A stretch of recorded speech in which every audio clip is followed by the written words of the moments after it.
So, welcome to Keen Yoga, and today's guest is Deepika Mehta. So, Deepika is a most humble and down-to-earth person whilst having achieved an incredible amount in her life, cutting her own path as one of the first modern Indian women to practice and be authorised by Vitabi Joyce. Having suffered a serious climbing accident when she was a teenager that laid her up in bed for months, this period marked an intense and deep introduction to yoga, which happened as she read Autobiography of a Yogi, a great book if you haven't read it yet, by Yogananda. So first of all, it wasn't asana that piqued her interest. It was actually a deeper kind of spiritual level, as it were. And it was through this and other reading that she started to get into yoga, first as a tool for healing, really, and self-inquiry. Only later, as a highly active person already, that she became interested in Ashtanga yoga. I think it was a couple of years later. Anyway, after years of practice in Mysore, fast forwarding a few years, as well as travel all around India to the sacred sites, she loves travelling, Deepika settled down again in Mumbai, where she is well known as having taught many of the Bollywood stars and famous Illuminati of Mumbai in India, as well as featuring on a number of TV shows on yoga and appearing on the cover of numerous magazines, Indian Vogue, Elle, for example, as well as having given a TED talk at the UN headquarters in New York. Anyway, and however, despite all this, Deepika is the most approachable and pragmatic in her attitude to life and to yoga. And having recently had a baby, we talk a great deal about her inner flexibility now and the ability to relate practice as an ever-evolving continuum, taking in wellness as the deepest aim and in the deepest way. So, welcome, Deepika, to Keen on Yoga.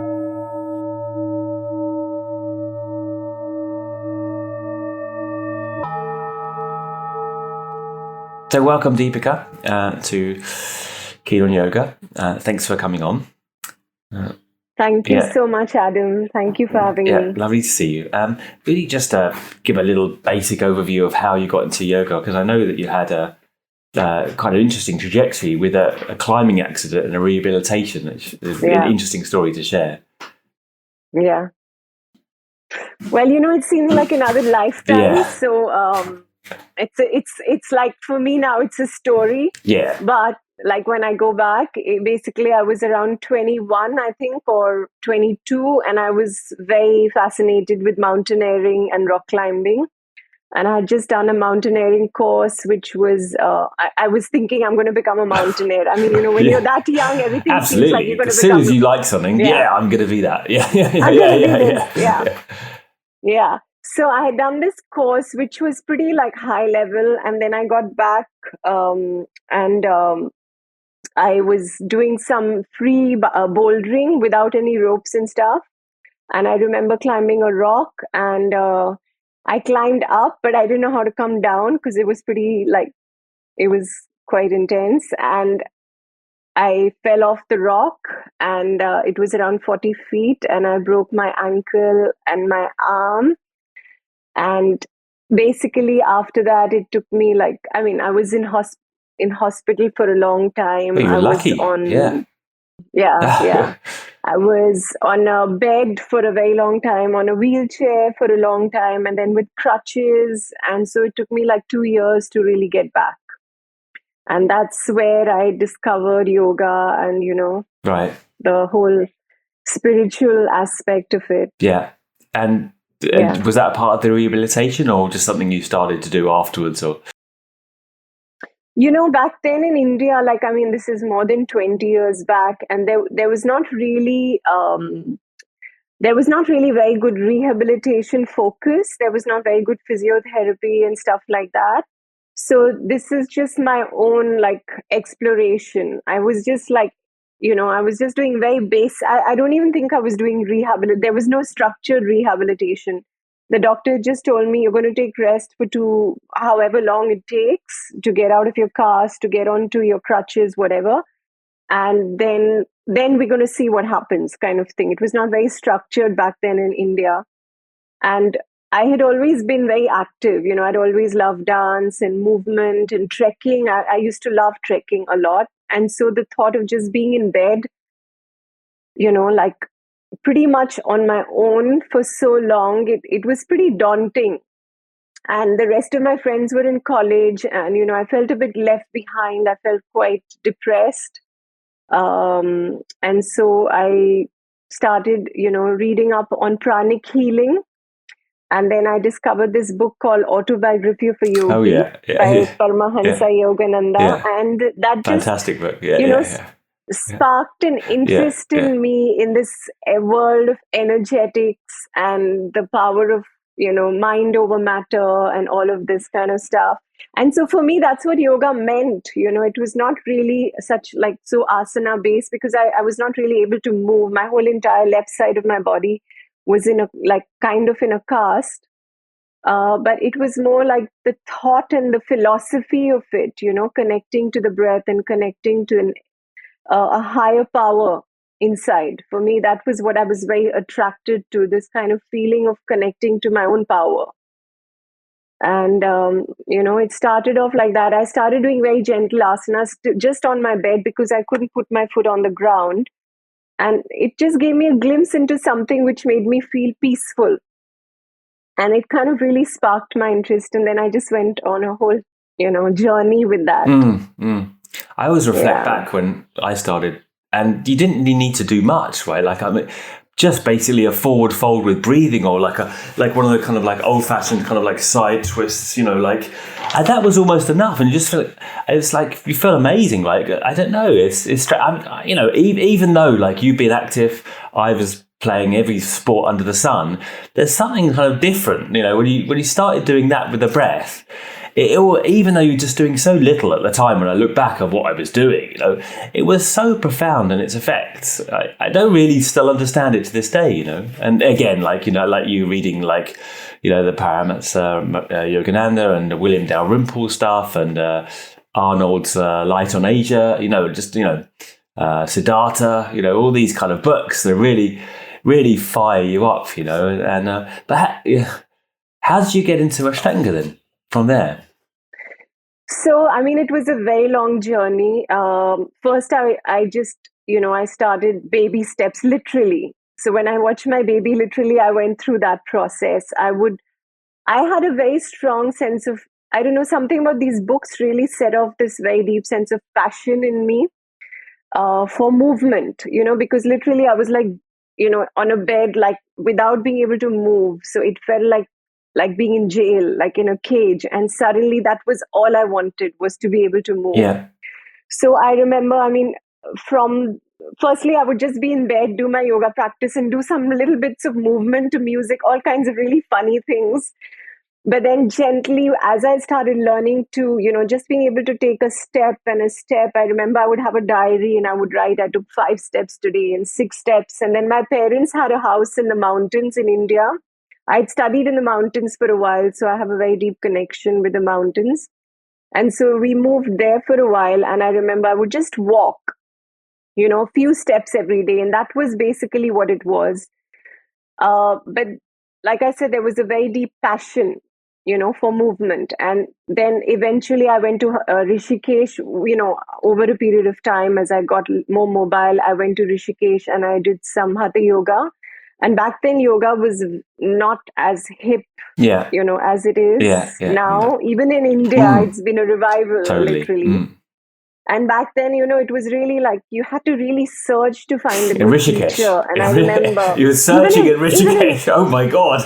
Yeah. That just shows you how. Especially, Absolutely. especially an urban Indian, it was like an urban Indian woman. All the things, young girl, all the things which they would not think of as a person who would be attracted to yoga. You would have to be a monk or an ascetic or somebody who wanted to like really was seeking like wearing white robes and beads and all of that kind of stuff, or really old, and very sick.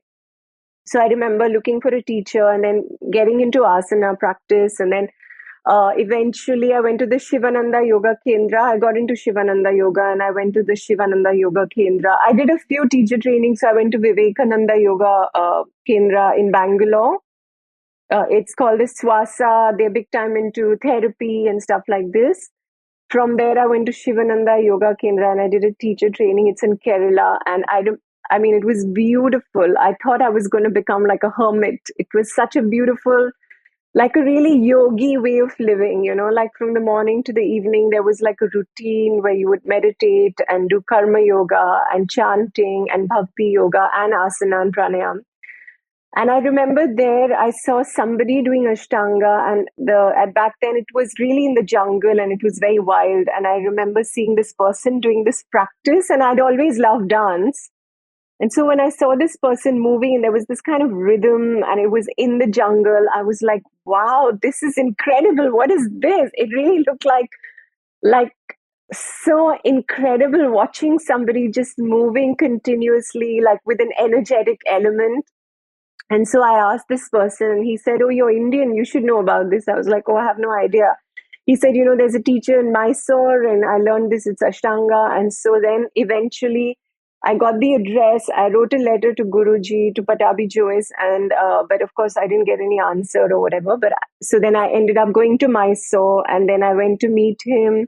And even he didn't believe I was Indian because there was not so many young, modern Indians who were coming back then. Right. It was more locals. Yeah. Like more the local people. And so then I started practicing with him, and that's it. I was just hooked. Right. And that was in the old Shala. Yeah. I mean, what kind of like old late Shala. Late 90s, early 2000s, I suppose? To 2001, I think, or 2002. Right. Yeah. Did you spend a long time there? Did you? Yeah. How did it go? The first trip was 3 months, and then I went back a few times, and it was just incredible. I remember being in this room, and everybody there looked really edgy. There was no like normal looking people. Right. Either they had tons of tattoos, or they had piercings, or they were wearing black. And then I was like, wow, this is like this secret fight club of yoga. And I was like, this is where I want to learn. It's so mysterious, and like this is like this small little like, it was just very attractive and also very intimidating for an Indian. I was not used to meeting so many Westerners back then. And the practice, of course, was very intimidating because, everybody was so advanced. And so, yeah, like I was hooked. But and you made incredible amount of progress through after your injury. I mean, you developed into the advanced series, and I think you did really succeed with it. And subsequently, though, you've become a mother more recently. So I wanted to particularly talk to you today about how things are, the most interesting, how things have really changed, and how yoga has deepened for you and how yoga has expanded for you, on becoming a mother. Because I know, for all women, it's a huge change. And,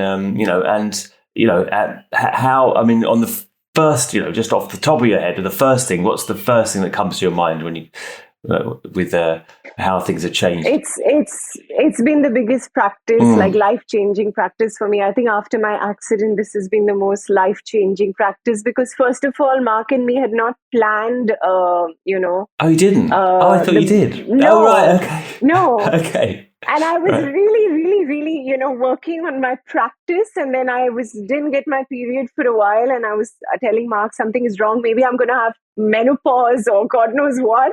And he was like, no, a friend of mine said, no, maybe you should check it out. And then I figured I was pregnant. So it was challenging for me to accept at first because I had never really thought of myself as a mother. You weren't planning to have children? And not really. I've never been attracted to being a mother.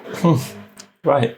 So, it was really quite really like destiny, and like complete change of like, where you thought you were heading towards.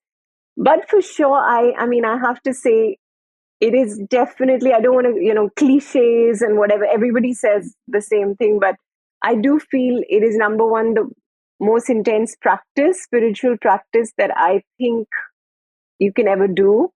And also, it really has given me a sense of purpose, even though it's been so challenging, even physically, it's been very challenging for me. It's just given me this deep sense of purpose because I really feel like I need to work on myself now. Like relationships, like having a child who's your mirror. Literally, my friend used to tell me this. She was like, you're going to have your mirror Like she's going to reflect all the stuff that you feel like you've been hiding from yourself. And I see that, and I've really like it's made me really want to work on myself. It's given me this new, and also you want to bring up this person as well as you can. Of course. Yeah, I suppose the first thing that comes to mind is what I mean, I'm kind of intrigued as to, like, could you give an example of what she was reflecting back to you? Like what is, yeah. So like if I'm really like, of course the nights are pretty exhausting even now for Mark and me. But because I'm still breastfeeding, it's a little physically more exhausting. But if I'm really grumpy, which is quite easy because you're hormonal, you've not slept, you like, oh, I want to do my practice and now I have to sit and do this. All those thoughts go on in your head. And literally, I can see her reflecting that back on me. She'll be like, oh, but I don't want to be near you if you don't, like. Right. I mean, she wouldn't say that. No. Of course, she's a baby, but you can really sense like every emotion. Like I can sense that she is also she's her own little she's her own little person, So like we have to be so careful of what we're modeling, as in like what she's seeing in us. Because if she sees her parents always aggressive and fighting and kind of resenting having to be with her, but actually wanting to just do a yoga practice, the child picks up on that, even if they're really young. It's very subtle. So I really had to let go a lot and just drop. Like sometimes in the morning, I'm like, oh, I'm going to do this today. But then I wake up, I'm with her, and then she wants to be with us, right? And like, we're like, okay, I'm just like, this is my practice right now. I've been practicing for this practice, so I don't need to practice anymore putting my leg behind my head. What I need to practice is being present with this child. So yeah, it's she's really teaching us both. I mean, I would say it's equal for Mark and me. Yeah. I think, I mean, that's the thing. It's easier in a way to practice than the other half of it, the abhyasa vairagyam, the not practicing, the relinquishment, is harder in a way than, so it's a practice. You're used to your structure and your stillness, and I'm used to just being able to sit and just meditate for 10 minutes and drink my tea and look at the sky and connect to God. And like, she's like, no, I want to move. You have to stay with me. Now try to find stillness in this kind of insanity and chaos. What about can you say how physically things have changed, like going through, I assume you practice through pregnancy and then after pregnancy, it's rather different. Do you just want to detail how especially for women out there, how you've got your practice back and what you've done? Yeah. So I was very active through my pregnancy, like my first but by the book, not by the book in the sense of like weird advice from people, but really, I really seeked out the people that I thought I could look up to. And I really also I was really connected to my body. First trimester, I didn't do anything too much, like no jump back, jump throughs, but I still did a practice. Like I was practicing every day almost, but I had a lot of morning sickness. So I didn't do any jump back, jump throughs. I didn't want to engage my core too much the first trimester. I was told it's very important to, not push your abdominals. The second trimester, I felt like I was flying. So I was doing everything, intense handstands, intense back bends, everything possible. Suddenly it was like, wow, I can do everything I want. And, I felt great. And the third trimester, I was very focused that I wanted to have a really good natural childbirth. So everything was about the birth. So I did a practice the morning that, I went into labor. I did a full primary series, but I was also doing something called spinning babies and hypnosis and really preparing for the natural child, like water birth. So what's spinning babies? I didn't want to do. So spinning babies is actually a yoga-based form of, I don't know, movement or kind of protocol, where they figure out in the last trimester, they figure out the position of the baby. So if the head is down or whatever. And so the movements are kind of designed to make the process of the natural childbirth as optimum as possible. So if your baby is breech, they don't recommend too many inversions. and stuff like that. So I stopped doing too many inversions. I would just do a headstand just to kind of feel centered and grounded, but not very long. No handstands, nothing. Just really, and not no back bends, because I didn't want to overstretch my front abdominal region. So everything was about that the moment of giving birth. I like to prepare for everything I do really well. So it was I was doing it was like morning to evening, like classes, Right. hypno babies, visualization, mantras, whatever. And so the child, her birth was just incredible. I had a midwife, even though it was in the peak of COVID in India. My family thought I was insane that I was going to have a natural childbirth in the peak of COVID, because if something went wrong, they were like, you have no, medical So you were at home? help. No, it was at a midwife's space, but there was no proper medical, she's a midwife, so she was not a doctor. Mm-hmm. And, I was very focused that I want to have a natural childbirth. This is my moment, and I want to be very conscious when I give birth. And so it was beautiful. It was like the most magical, but very intense and painful for sure experience. And, postpartum has definitely been more challenging than prenatal for me, because prenatal, I had all the time and I had the energy to really prepare myself. But with postpartum, it's like you're in the deep end. Nobody teaches you how to be a parent. And suddenly you just have to learn for yourself. You're sleep deprived. You're like trying to figure out how to breastfeed, how to put the baby to sleep, and just look after another human. It's a huge, it's a lot of work. So, yeah. Do you suffer emotionally at all? As I know a lot of women have difficulties postpartum emotionally, and it's not spoken of much. I don't feel depressed because I have a lot of passion and I feel like I really want to, I'm very driven, At the same time, if I wake up and I feel like I haven't slept enough and my nervous system is very fatigued, I will not do I won't do an intense practice.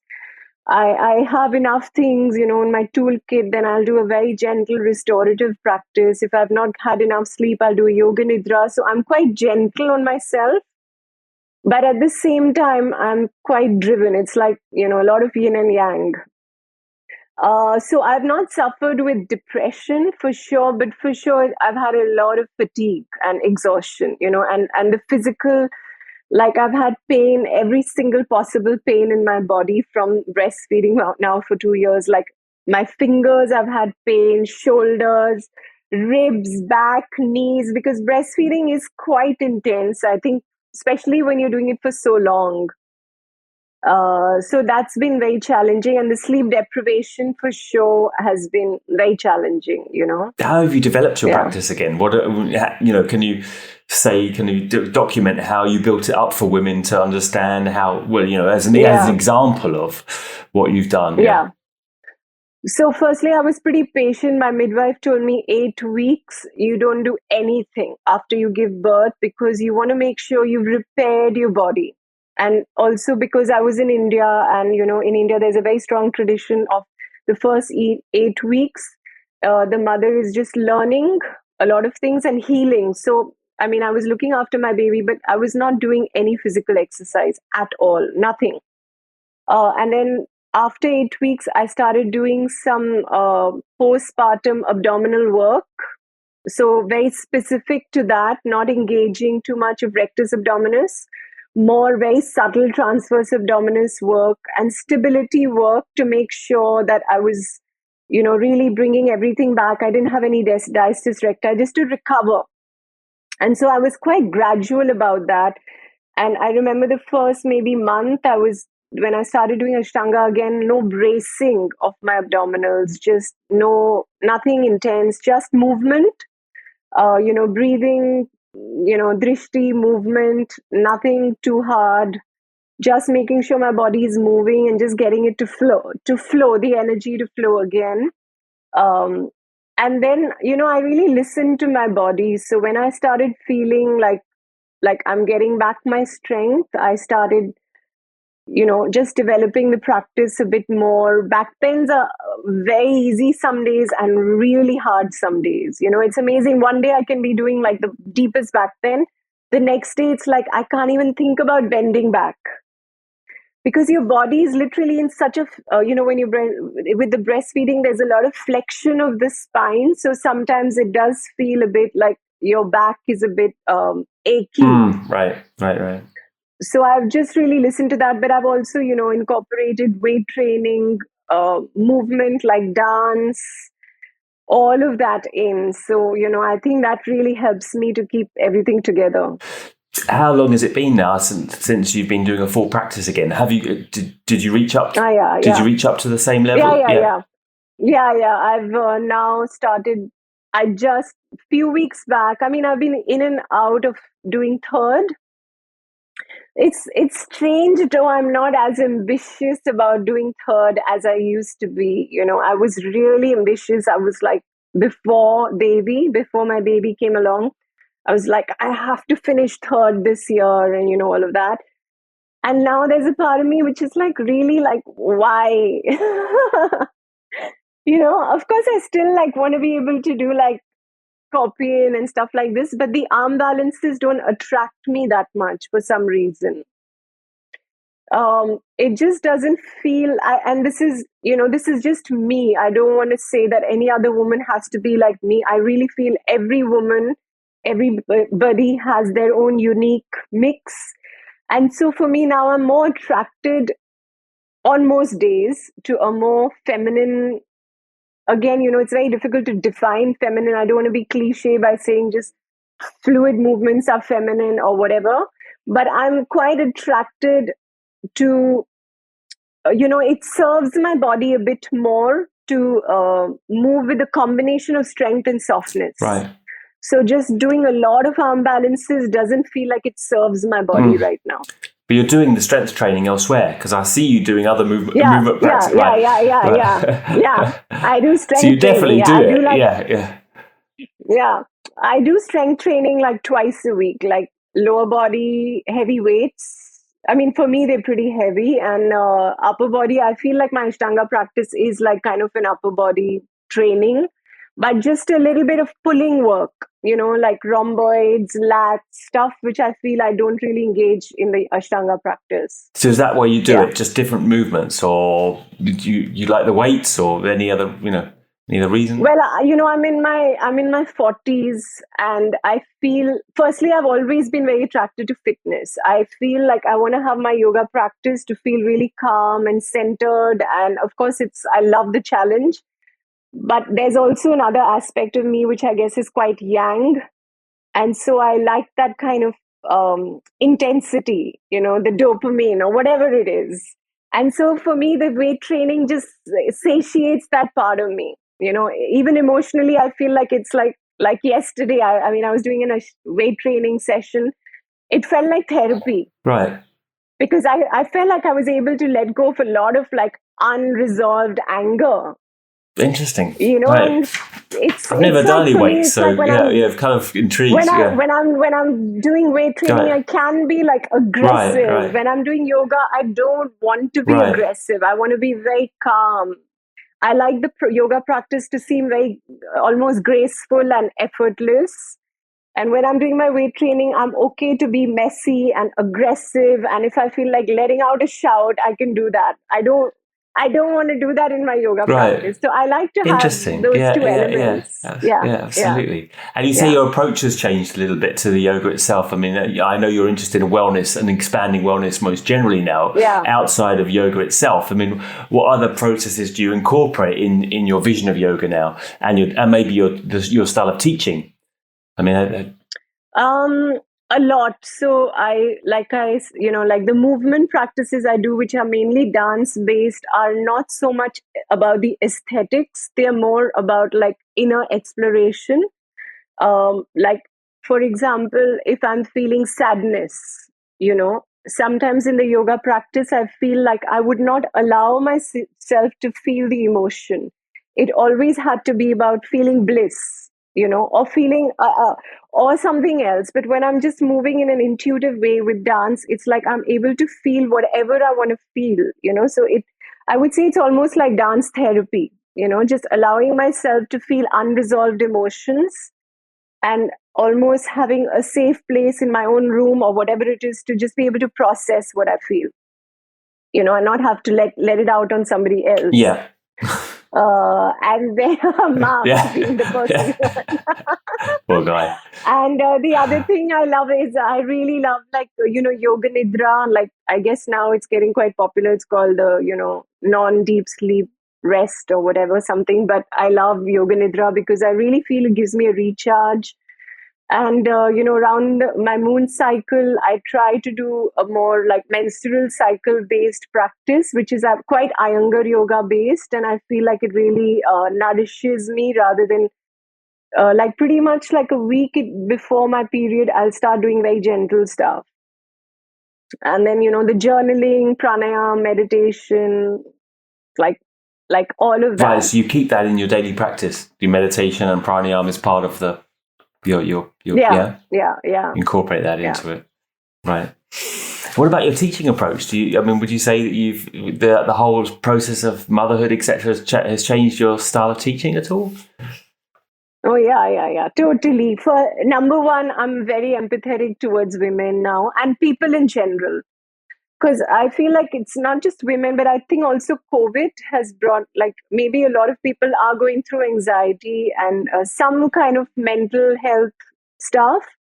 And so because maybe I've felt it in myself very deeply, that I'm very empathetic towards people. So if I like, for example, the day that I'm feeling tired or I'm feeling like my nervous system is feeling too wired or something, or anxiety or something, I'm not going to push myself. And I'm the same with my students. If I feel like they're feeling depleted or they didn't sleep well the night before, or for a woman, if she's close to her, her moon cycle, I'm more into like, just listen to your body and nurture yourself. I will not tell them push through this, because I do feel like you have to listen to your nervous system. Like if your level of cortisol is too high, or if you have a kind of a slight tendency towards feeling anxiety, then I feel like pushing your nervous system by doing very intense things is not going to serve that. Rather you do the practice. I still feel you can do a great yoga Ashtanga practice in a very like primary, can be like done like a restorative practice. Like to me, it's like a perfect, if you don't really do the jump back, jump throughs aggressively with all the forward folds, you can actually do it in a very calming way. So I would encourage the person to listen to their body and not feel like they have to do something intense. So I feel like my approach has really changed that way. I'm much more empathetic. But of course, if I feel like somebody is not pushing themselves because they're lazy or lacking motivation, lacking motivation, then that's the role that I like. I'm happy to play the role of being somebody who's like a coach, or making them believe that they can do more than they think they can, and being a bit of a motivator. I like doing that as well, because I know you are, because if people haven't listened to my podcast with Vogue India, Pratima, she sings your praises as a teacher, as a motivational factor. So it's like both, like a motivational coach, but also like kind of like a mom to everybody now. There's a mix of both. As a kind of side swipe, I forgot to ask you about diet. Has your diet changed as you've become a mother? And how do you relate to diet and food? So now I'm not vegetarian anymore, because I guess firstly because of breastfeeding so much. So I do have bone broth. I have some fish. I'll eat some eggs, because I do feel my body needs, because I'm feeding this much, I really feel like I need to replenish myself. And also I've dabbled a little bit with kind of a mix of an Ayurvedic approach, a very like my own version of it. So not eating much raw at night. In the past I was eating a lot of raw food, and I was, eating like, I was always very attracted to a plant-based diet. Now it's a combination of a plant-based diet with some stuff which I feel like my body needs, so concentrated sources of some kind of animal protein, bone broth. And also at nights, I like to have more like a warm, nourishing meal rather than raw kind of stuff. So I definitely have changed my approach towards a diet. Was it a struggle for you to go non-veg after? So I assume you were a vegetarian for quite a while, right? Yeah. I mean, of course, there's the guilt for sure. You feel like, because you're so attracted to this high vibration kind of prana and what you believe is ahimsa and all of this. So for me, definitely it was challenging, but I realize if I have to feed my child, I have to nourish myself. So I have to nurture and, take care of myself. And the first 1 year we were in India, so I had, help from my family. And, in the Indian tradition, there's a lot of focus on this kind of nourishing foods for the mother. So, my parents, my mom was like, really like encouraging me to eat whatever she felt like would nourish me, and I would do some tests, my blood tests and stuff like that, and I felt like I needed concentrated sources of iron and stuff like that. Yeah, takes a bit of flexibility to kind of once you've got a mindset of being vegetarian, to amend oneself, right? Yeah. I mean, ultimately, I would love to go back to a vegetarian diet. I feel like, spiritually, I feel the best when I'm on a vegetarian diet.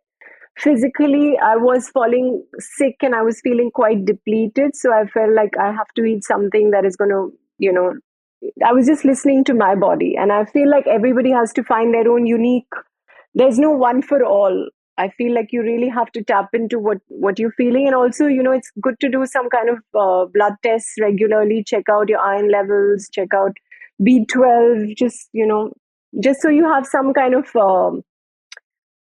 you're like have some clarity on what you need to eat. Yeah.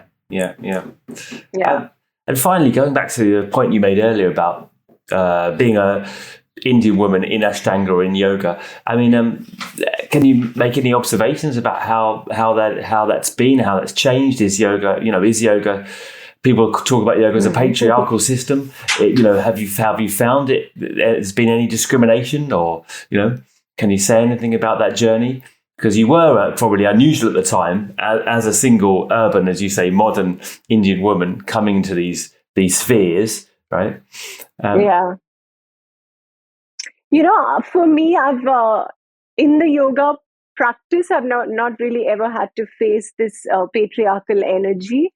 But in general, being an Indian woman in a society which has had years of, patriarchy, there is a constant sense of even women thinking from a patriarchal perspective. So not necessarily just in the yoga world, but in general, being an Indian woman, I do feel like even as a role as a mother, you're expected that as a woman, you should be the one to be the main care provider. And you should be the one to sacrifice. And, all of this is a very Indian way of thinking.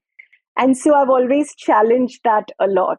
Also the fact that I, have had a baby in my mid 40s. That's a very. I was never going to ask your age, but I knew that probably you're over 40, right? So I mean, that's incredible. You just got pregnant just like that, both because Marcus must be late 40s, right? Yeah.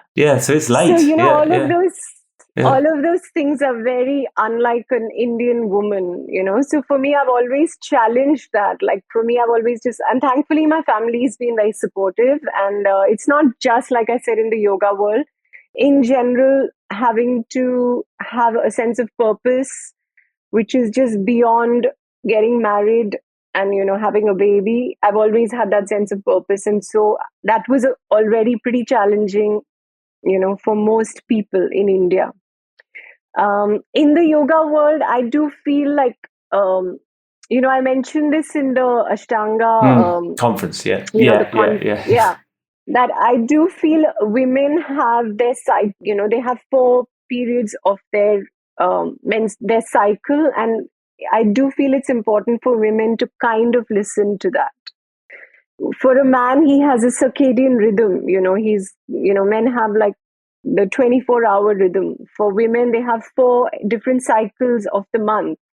And so if they tune themselves a little bit to this, I do feel they will thrive a little bit more, because you would be really balancing your hormones. Like, for example, like I said, just 10 days before your period, you don't want to be pushing your adrenals. You don't want to be doing anything too intense physically. You don't want to be uh, depriving yourself in terms of your calories. So I feel like listening to yourself as a woman can become your power, not a weakness. If you understand that if I tune in to this energy that I have, and don't think that I'm being lazy today because actually this is how I'm feeling hormonally, this can become your power. So I do feel if you start changing your perspective of thinking of it more as a strength rather than as a weakness, it can become something that can nourish your practice as a woman. So I can go hardcore, like I'm sure you've seen. But I listen to when I'm ready to go all out, and when I'm ready to Right. just chill out and become a little bit more soft and feminine. That's amazing. You can just, you're able to kind of drop it and pick it up again, because you're still at a very high level of training. And I mean, I think it's a great point you make as well, because often now I think it's, even for women, critiquing other women, there's this idea that of exact sameness, that, the women's power lies in measuring up to men or competing with men, rather than, embodying what womanhood is and coming back to that power as a woman. I think that's a really salient and a really good point to make. Yeah. Yeah, I mean, there are days that I feel like doing a handstand, or I'm like, my body feels like it's really ready to do like really hard things. And there are days where I feel like right now is not the time. And if I actually listen to myself when I get out of this cycle, I'm going to actually have more energy. So I feel like that can really become something which is, it can give you more energy eventually. And you talk, finally, I mean, just to maybe round off the interview, do you talk of purpose and always having a purpose and more than just having a baby and having a family, right? I mean, what was that purpose then and how has it changed now? What would you say your purpose is? I mean, to be very honest and without sounding cliche, for me, connecting to God or connecting to the source, whether through movement, whether through teaching, whether through life, has always been my most important, like my devotion has been the biggest motivating factor for me. Now, earlier I would view the way I connected to God through movement, or like mountaineering, or like achieving something in my yoga practice. All of that, I felt like that was my like connection to God. Now I really feel like I still have that a lot, but there is also this purpose that I want to bring up a child that is not messed up. It's impossible. Good luck there. It's impossible. Yeah. I know.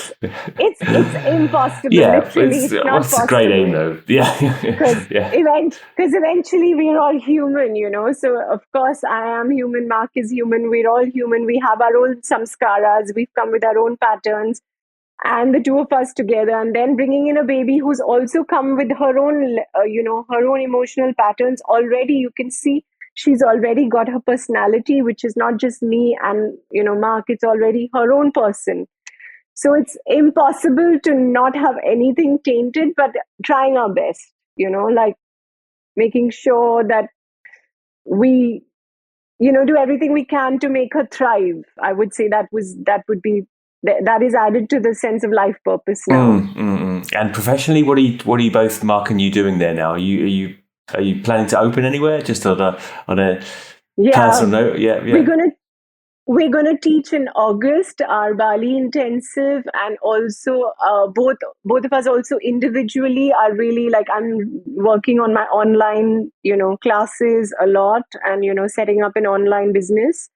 And so is Mark, like separately, and also together we're going to start our intensive. So our first one is going to be in August. And you're still teaching traditional Ashtanga yoga, but you're supplementing it with other movement modalities? Yeah. Right.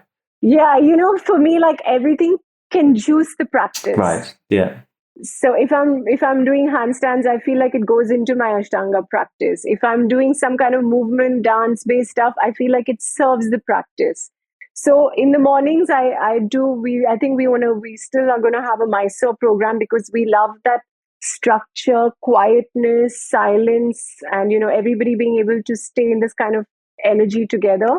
And the afternoons will be workshops with a bit of play, technique, community. I also want to add an element of fun and community because I feel people are really missing this Absolutely. as well, Yeah, absolutely. because people are also missing having social connections. So maybe having some kind of playful energy where people can connect, but, still with a similar kind of conscious energy. And what is, Yeah. last question. What inspires you in life? I mean, have you got like a particular book or place or person or, something that can... I get inspired by a lot of things, I'm inspired by a lot. I'm inspired by art. I'm inspired by poetry. I'm inspired by movement, dance. I really love watching. What dance do you do, by the way? Because you talk about dance a lot. I never asked you exactly what kind of dances you do. I mean, like I said, to me, it's not just an aesthetic thing. It's not just how it looks visually. It's more how, it's about connecting to yourself within and just moving with music, of course, with an external rhythm, but it's just finding your own language. And sometimes that can mean like connecting to it like a meditation. So it almost becomes cathartic to let go of unresolved emotions. And sometimes it can be like finding different patterns in your body. So rather than moving habitually, just in the same way all the time, finding a different movement pattern within your own body. Like, for example, I'm giving you a small exercise, like moving, but feeling like your belly button is drawing different alphabets, or moving and feeling like you're moving through air, or you're moving through water, or you're moving through mush, something which has a lot of viscosity. resistance. Yeah, so it's the same in the yoga practice. You can move like you're moving through air, no resistance, no effort, just really fluid, working with prana. Or you can move like you're moving with water. So it's like kind of more fluid, using the inhales and exhales for this kind of, fluid element.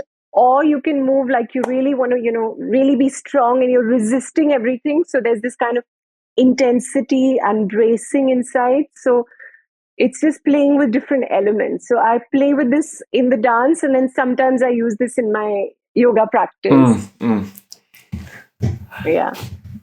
I've never tried dance, and it's not something that comes naturally, but it sounds wonderful. No, but it's, it's also neuroplasticity. It's all neuroplasticity. You can really feel your brain thriving on new forms of movement.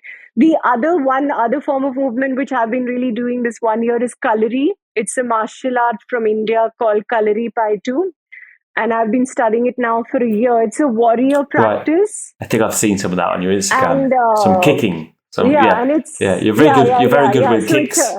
So I wouldn't want to get in the way of you with those kicks. Yeah. And so is my daughter. Right. She's amazing. Yeah, high kicks. Yeah. So this particular form of martial arts has got a very similar aspect like Ashtanga. Like there's a drishti, there's a breath, and there's a certain structure that you follow. So I feel like every time you're doing a new form of movement, it just, your brain is just finding new languages. So I love that. And I feel like it really makes you thrive.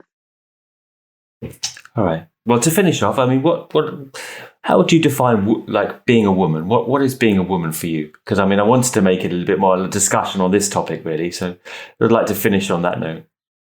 So I don't really find that these cliches of like just being always soft and fluid doesn't always have to be a woman. Because if you think of like the Indian goddesses, there's Durga, who's like a warrior. She's strong. There's Kali, who's like rage. There's Saraswati, who's the goddess of knowledge. So there are so many different embodiments. There's so many different, essences of being a woman. Also, to give birth to a child, you really have to find an inner power, So I don't feel like being a woman is this cliche of just completely surrendering all the time. It's a mix of so many elements, but there is definitely a quality of surrender. the essence is, even if it's connecting to your power, there's an element of surrendering to it. I know it sounds so That's interesting. kind of, right. Yeah. So So that's what it is. Yeah, that's wonderful. Yeah, there's a power. There's definitely a power with you there, and like a strength. But right, I mean, there's also like a framed within some kind of element of devotion, right? I mean, you've become naturally devotive. Well, like you have your Nataraj in front of you. I have my do Shiva you? Right. in front of me. Yeah. This thing's so heavy, such a heavy statue. I know. I love that statue. We bring it everywhere. But it's. God, the Ganesh one, we've got a Ganesh one as well, but even heavier. So heavy. Moving around with these things, like so weight. That's weightlifting. Well, thanks for coming on, and it's been a lovely time spent. Thanks for your time. And thank you. Thank you. Thank you so much. Thank you. Bye.